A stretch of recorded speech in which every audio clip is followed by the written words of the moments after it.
ప్రభు యేసుక్రీస్తు నామములో మీ అందరికీ శుభములు.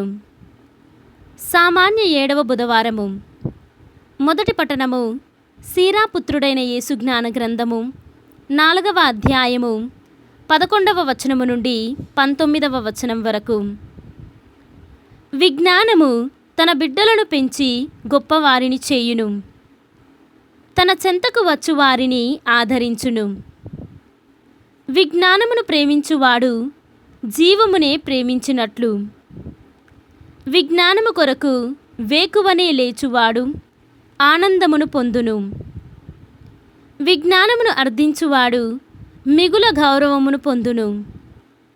అతడు ఎచ్చటికి వెళ్ళినా ప్రభువు అతనిని దీవించుచునేయుండును. విజ్ఞానమును సేవించుట ఎనగా పవిత్రుడైన ప్రభువును సేవించుటే. దానిని ప్రేమించు నరుని ప్రభువు ప్రేమించును. దానికి లోబడియుండువారు చక్కగా తీర్పు తీర్తురు. దాని మాట పాటించువారు భద్రముగా బ్రతుకుదురు. విజ్ఞానమును నమ్మువాడు దానిని సంపాదించుకొనును, తన సంతతికి కూడా దానిని వారసత్వముగా ఇచ్చిపోవును.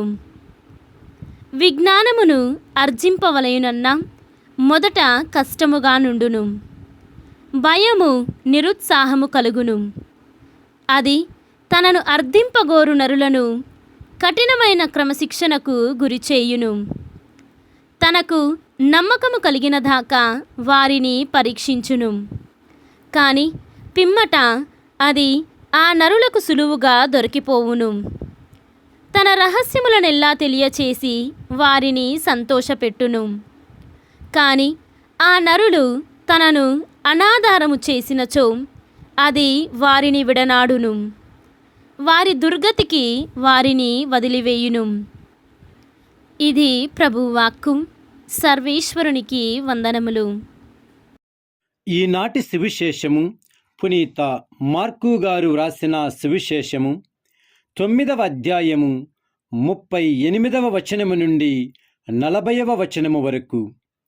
అంతట యోహాను యేసుతో, బోధకుడా, మనలను అనుసరింపని ఒకడు నీ పేరట దయ్యములను పారద్రోలుట మేము చూచి వానిని నిషేధించితిమి అని పలికెను. అందుకు యేసు, మీరు అతనిని నిషేధింపవలదు. ఏలన నా పేరిట అద్భుతములు చేయువాడు నన్ను గూర్చి దుష్ప్రచారము చేయజాలడు. మనకు విరోధి కానివాడు మన పక్షమువాడు. ఇది క్రీస్తు సువిశేషము. క్రీస్తువా మీకు స్తుతి కలుగునుగాక.